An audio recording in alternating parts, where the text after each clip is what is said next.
Hello there, a very good evening and welcome to another edition of Primetime News on TV1. I'm Charlene Benedict for the Newsfirst team. And I'm Thiruni Karunaratna. Here are your top stories for tonight.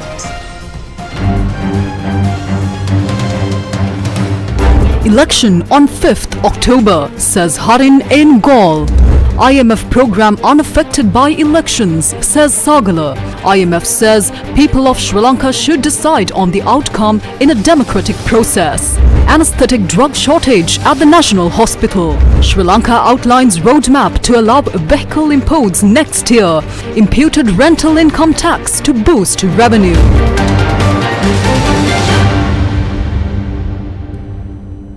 Starting off with your top story tonight, national organizer of the United National Party, Minister Harin Fernando, speaking to reporters in Gaul, said that an election will take place on the 5th of October this year. මැතිවරණ තිබ්බම බලන්නකො October 5 මැතිවරණ තියෙනවා අනිවාර්යෙන් රනිල් වික්‍රමසිංහ මහත්තයා ජයග්‍රහණය කරනවා. ජයග්‍රහණය කරන හැටි කරලා පෙන්නන්න.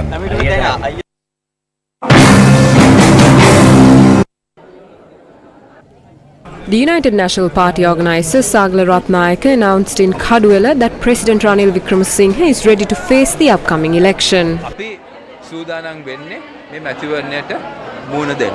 We are preparing to face this election and are making all necessary arrangements. The President will present himself as a candidate. Whether we describe him as independent, common or any other term, it is important to understand that he is not entering this race for political reasons. He is coming forward to advance the country's program. Unlike previous governments that made promises during elections, Ranil Wickremesinghe has already initiated a program in the lead up to the election, even if it poses political risks to him. මැතිවරණයක් කටළඟෙද්දි අද වැඩපිළිවෙලක් ඉදිරියට ගෙනිච්චා කොයිතරම් දේශපාලන වශයෙන් එතුමාට හානි කරවුණා. ජනාධිපතිවරයාට සහාය දැක්වීමේ මේ එක්සත් ජාතික පක්ෂයේ ප්‍රමුඛ සංවිධානයේ ඉදිරිපත්වන්නේ කොයි කාලෙද? ඒක අපි ඉදිරියේදී කියන්න. අපේ පක්ෂය එතුමාට සහයෝගය දෙනවා. තවත් පක්ෂ ගණනාවක් මේ වෙලාවේදී සහයෝගය දෙන්න අපිත් එක්ක වැඩ කටයුතු කරගෙන යනවා. නමුත් අපි මේක ප්‍රකාශයට පත් කරන වෙලාවක් ඉදිරියේදී එනවා. ඒක අපි හොඳ වෙලාවකට කරනවා. Sri Lanka is currently engaged in the IMF's program which aims to address economic challenges and promote stability. Concerns have arisen regarding whether the democratic process such as elections might hinder the program's implementation. In a press conference early this morning, the IMF clarified its stance. On the question with respect to the elections, first, it's important to note that it is, of course, up to the people of Sri Lanka to decide on the outcome in a democratic process.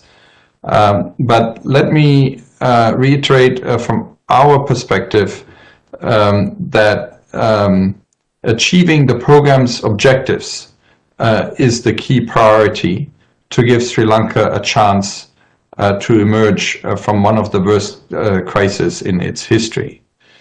So there may be different proposals how to achieve that, and we are willing to listen to different views how these program objectives can be reached.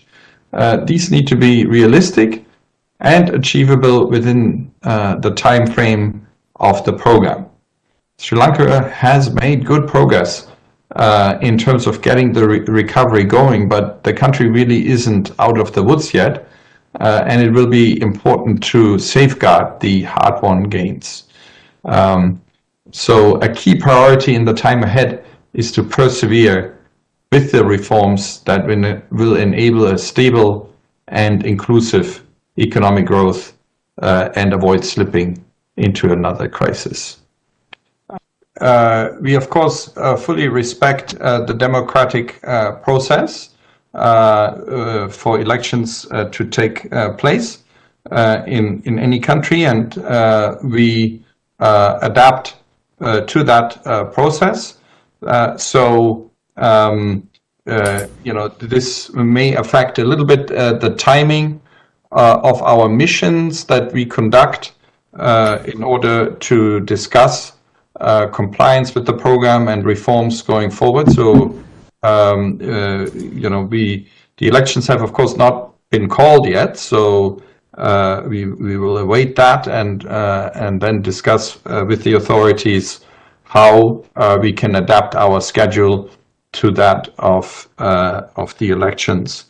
Sagala Ratnayaka, the Chief of Staff to President, said that the IMF was informed about the period of elections early this year. අපි IMF සංවිධානයත් එක්ක කල්ැතුව සාකච්ඡා කරගත්තා. We discussed the timing with the IMF in advance. Since the election period is constitutionally mandated, it coincides with the next IMF review. Consequently, the IMF will not conduct their review during that time. We arranged this at the beginning of the year to ensure there would be no overlap. I have stated that the election will be held as scheduled. සාකච්ඡා කරගත්තා ඔවුන් එක අපි වැඩ පිළිවෙලක් හදාගත්ත එකට යන්න. මම ප්‍රකාශ කරලා තියෙනවා අපි මැතිවරණය නියමිත වෙලාවට පවත්වනවා කියලා. The IMF reported that Sri Lankan authorities have developed an initial roadmap to relax restrictions on the importation of motor vehicles by 2025. They said that the process would start with public passenger and special purpose vehicles in the third quarter of 2024, followed by goods transport vehicles in the fourth quarter of 2024 and the rest in 2025. In a report, the IMF said a detailed plan, including the implications on tax and reserve accumulations, will be finalized by the 15th of June 2024. It added that the authorities are committed to develop a plan on removing the remaining administrative BOP measures, including exchange restrictions, multiple currency practices, and capital flow measures by the end of May 2024. Can a country eliminate its reliance on the International Monetary Fund's program and build its economy independently? Opposition leader Sajith Premadasa shared his views on this matter. සමහර කණ්ඩායම් කියනවා IMF එක නැතුව වැඩ කරමු කියලා. මම ගෞරවයෙන් ඉල්ලීමක් කර Some groups advocate for abandoning the IMF altogether. I respectfully urge the 22 million people of this country not to be misled by such naive notions. The global economic structure is founded on the international financial rules and regulations. Anyone who claims we can navigate this journey without the IMF is making a laughable obsession on the world stage. However, we must possess the ability and skill to negotiate an IMF agreement that benefits our people. Unfortunately, this has not been achieved today. The current IMF agreement has not been signed with the well-being of the people in mind. Under our government, we will revisit the agreement. We have told this to the IMF delegates. We will revisit the agreement so that it is more humane. අපි නැවත ගිවිසුමකට අපි එළවෙනවා. ඒ ගිවිසුමේදී මානුෂීයවාදී IMF එකඟතාවයකට අපි එළවෙනවා. This is the position of MP Uday Gammanpilla. If borrowing caused the crisis, borrowing cannot solve it. Argentina is the best example. Despite massive protests and restructuring debt based on IMF proposals, Argentina has struggled for 41 years since going bankrupt in 1983. In contrast, countries like India and Russia have overcome similar crises by boosting domestic production. If this government fails to encourage local production and consumption and instead follows Argentina's path thinking they will succeed, they either lack intelligence or believe the people have no brains. We have a different approach.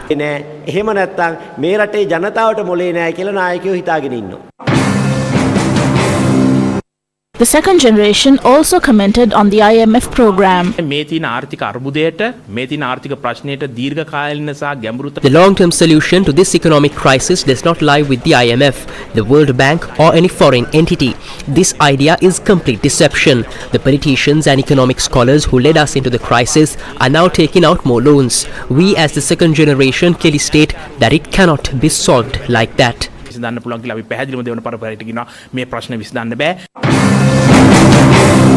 This is the position of the Abhinava Nivahal Peramuna.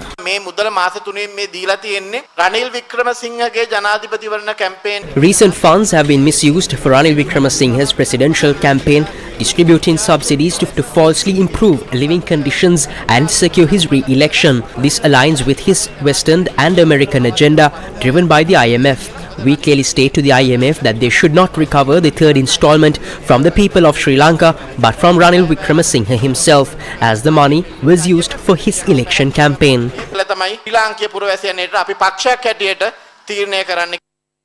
The International Monetary Fund says that sufficient progress has been made with regard to Sri Lanka's debt restructuring program.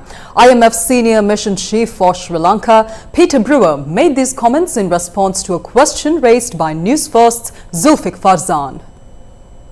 The IMF Executive Board has called for a swift finalization of the MOUs with official creditors and the agreements of the Exim Bank of China. Have the creditors given any reason for the delay in reaching these agreements? With respect to the negotiation with the official creditors, first let me just state why this is important, and that is the debt of Sri Lanka is unsustainable. It is important to restore that sustainability. There are different components to that. One is, of course, the fiscal consolidation, and another one is the debt restructuring. So the debt restructuring, there are many components to it, including with the official creditors, and that is the question that Zulfiq had. Here, we have been following the process very closely and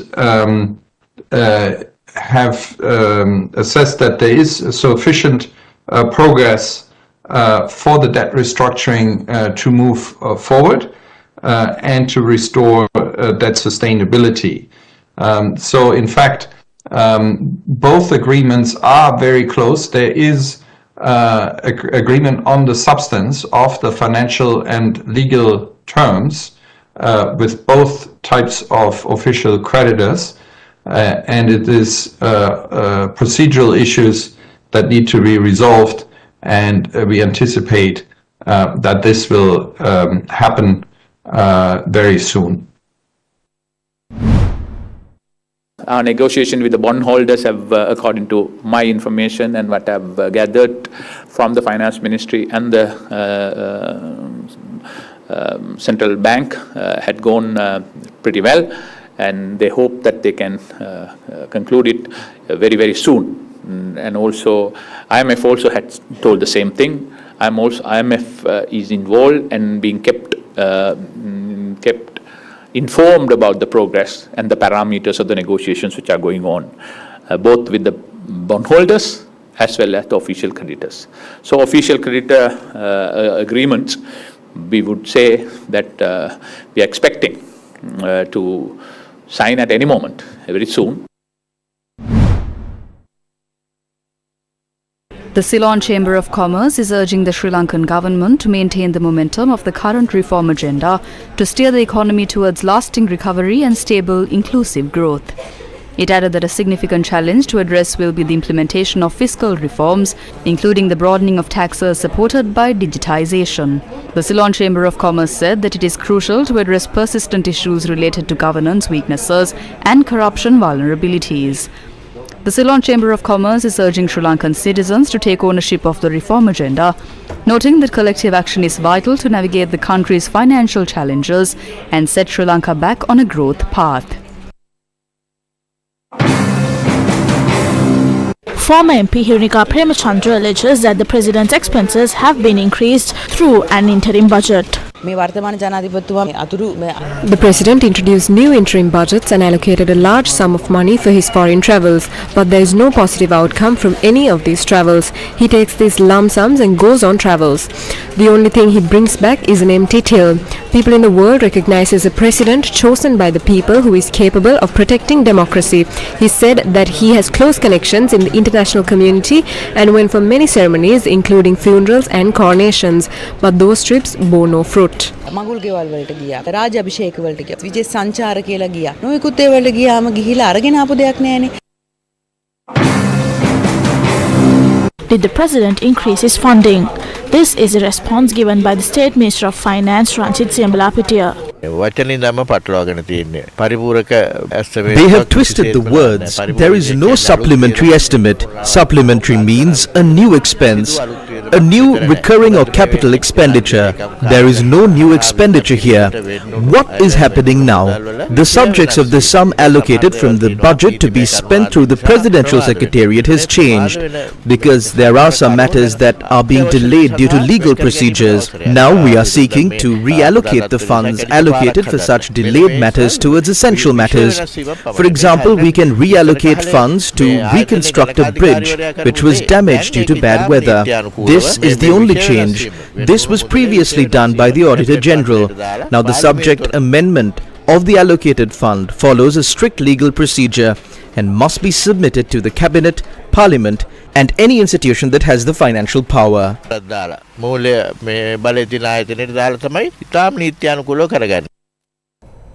A staff review report by the International Monetary Fund has revealed the introduction of an imputed rental income tax from the year 2025. In a bid to sustain revenue mobilization efforts, Sri Lanka will likely introduce an imputed rental income tax on owner-occupied and vacant residential properties starting April 1st, 2025.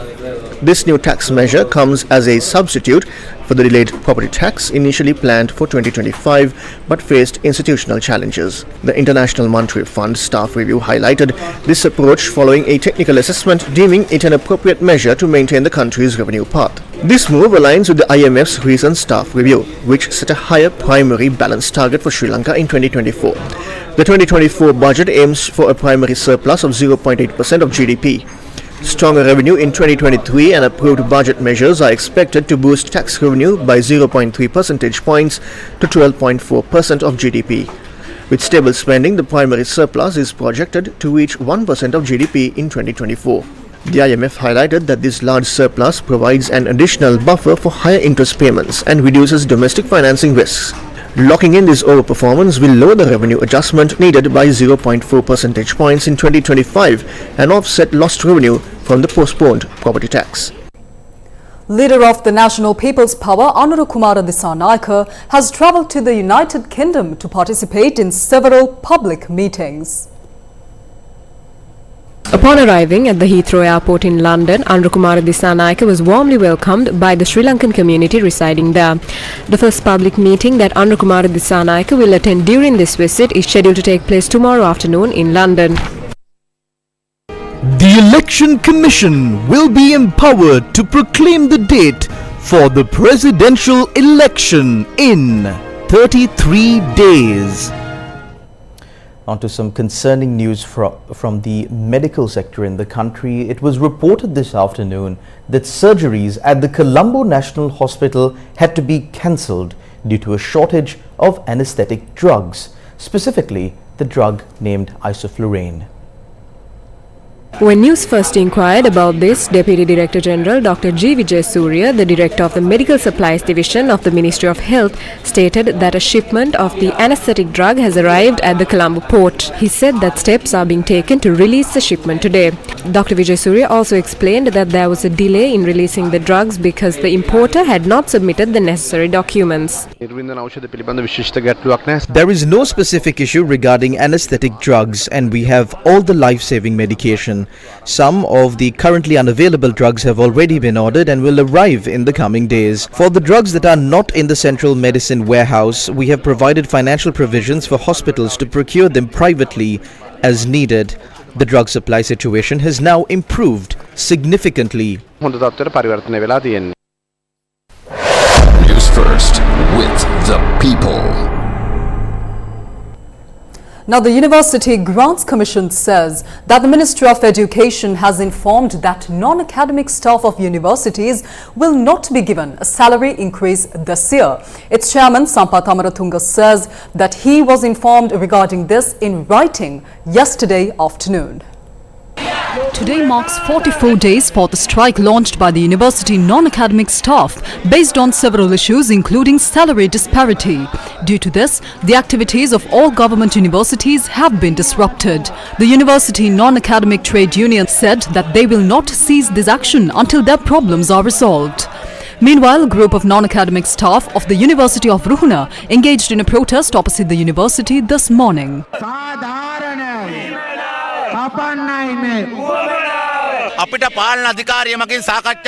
We are given a discussion by the governing authority and we reached an agreement. After reaching an agreement, the higher officials of the Ministry of Finance retracted the 400 million rupees which was already given.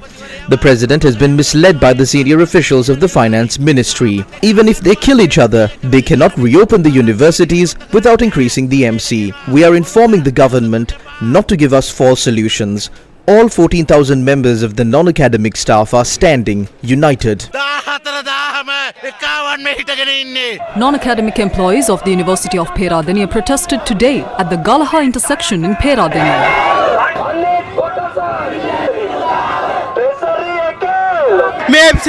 The full responsibility of the hindrance caused to students' education and the inconvenience caused to the public must be borne by the cabinet and the government. Non-academic staff members from several other universities across the island also staged protests today.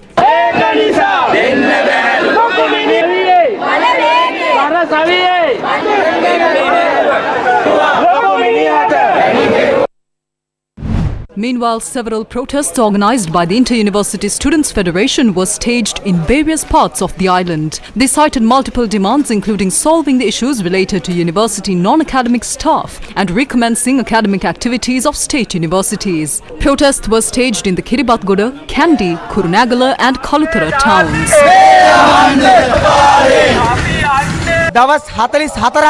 It has been 44 days since academic activities came to a complete standstill due to the trade union action of state university non-academic staff. State universities have been shut down as the government has not yet provided a solution to this issue. We are staging this protest to pressurize the government into taking action. That's not all. We believe that the government intends to shut down state universities. They intend to shut down state universities so that Ranil Wickremesinghe could continue his political games. Another protest was held in Kandy with the participation of students of the University of Peradeniya. The Ranil Rajapaksa government has taken steps to completely privatize Sri Lanka's higher education system after jeopardizing free education. We are staging this protest against that. Another RUSF protest was held in Kurunegala.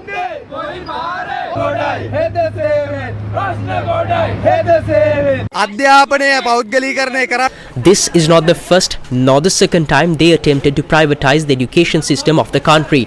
Ranil Wickremesinghe and his henchmen will not be able to carry out this agenda for much longer. This is the Inter-University Students' Federation protest staged in Kaluthara this evening.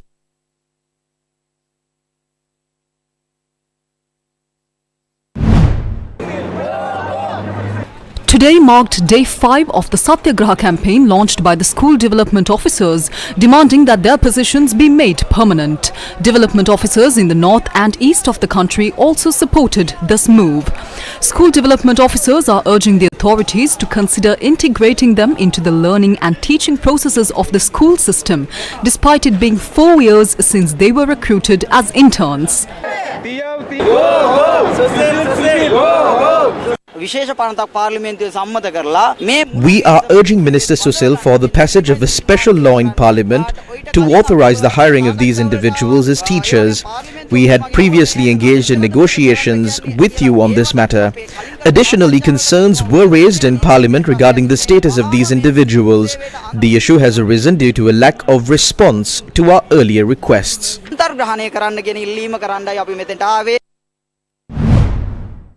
The Ceylon Bank Employees Union held a protest in Kolpiti today. This protest was in response to allegations that the Ministry of Finance breached collective agreements with state banks. Bank employees pointed out that despite the Board of Directors approving salary increases, the Ministry of Finance has not implemented the necessary measures.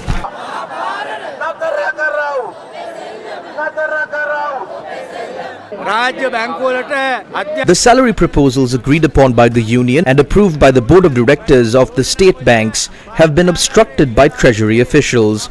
If a fair resolution to these demands is not provided, we will be compelled to continue our action into the next week. State Minister Tharaka Balasuriya, along with parliamentarians Gamini Valeboda and Dayasiri Jayasekara and the Defence Secretary, are to leave for Russia for a discussion on Sri Lankans serving in the front lines of the Russian war against Ukraine. Foreign Affairs Minister Ali Sabri said that this discussion is set to take place on the 26th and 27th of June. Of course, you all know that some of our ex-servicemen had joined the Russian army. We negotiated that issue, and luckily, at our request, government and Honorable Foreign Minister, His Excellency Sergei Lavrov, agreed that no further recruitment will take place of the ex-servicemen in near future. So that's some relief, because that's half the problem solved, because we are without adding into the problem. But there are other concerns we have. How many people have suffered fatal injuries during the problem, and how many are actually injured, whether they are getting their compensation, and how many people want to continue to be there, and how many people to come back, whether they have got their payments and all those things. So those are matters for defense establishments to talk. So accordingly, they have suggested 26th and the 27th for our high-level delegation to go there, sit and discuss. So Honorable Tharaka Balasuriya, Minister of State for Foreign Affairs, will lead that delegation. Several parliamentarians, couple of parliamentarians rather, Honorable Dayasiri Jayasekara and Honorable Valeboda, may join him. So we want to show it is a national problem, not a government problem or a party problem. And also Defence Secretary will go there, and our acting ambassador there, Charge Affairs, Mr. Amsa, within a very short period of time, and established very good relationship there. So we are making progress, so we'll continue to work on that. Day 24 of the third phase of the LOLC Divi Savia program got underway today.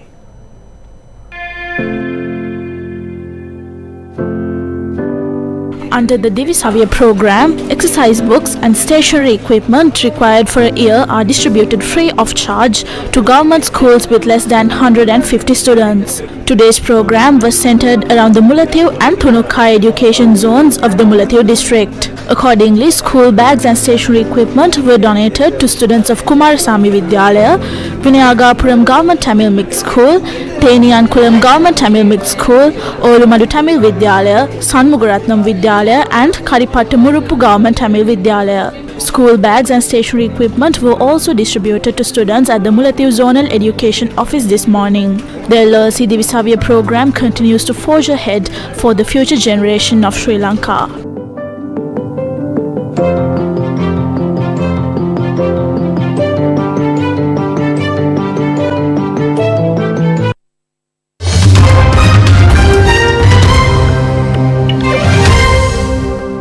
Some news from overseas now. The 50th G7 summit is being held in Fasano, Italy, with leaders from Canada, France, Germany, Italy, Japan, the United Kingdom and the United States, along with representation from the European Union.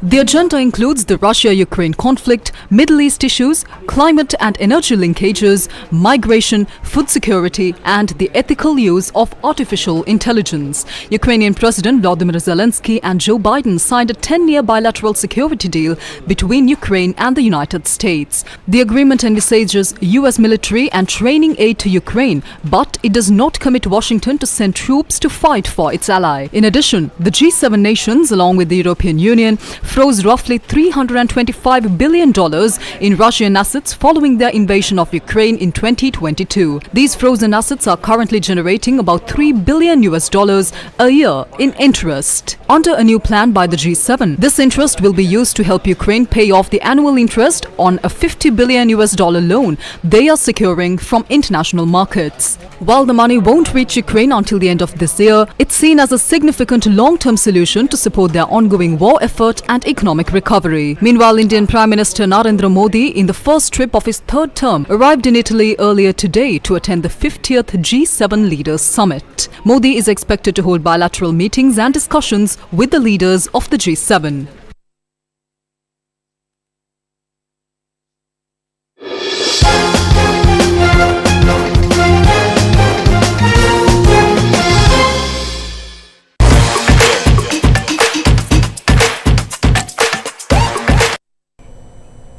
Afghanistan have charged into the next phase of the ICC Men's T20 World Cup, taking care of Group C rivals Papua New Guinea. The result officially ends contender New Zealand's hopes of progressing past the first group stage. Fazal Haq Farooqi starred with the ball as Afghanistan pumped Papua New Guinea by 7 wickets to qualify for the Super 8 stage of the T20 World Cup. Chasing a paltry total of 96, Gulbuddin Naib hit an unbeaten 49 to steer Afghanistan home after PNG gave them an early scare with the ball. Bangladesh also beat the Netherlands by 25 runs. These results ended Sri Lanka's hopes of progressing past the first group stage. For those following the tournament, all matches of this year's ICC Men's T20 World Cup can be watched on TV1 and www.sirasatv.lk. Additionally, all of Sri Lanka's matches can be viewed on Sirasa TV as well. Sports Minister Harin Fernando was in Galle earlier today, and while at there speaking to the media, he commented on cricket. නෑ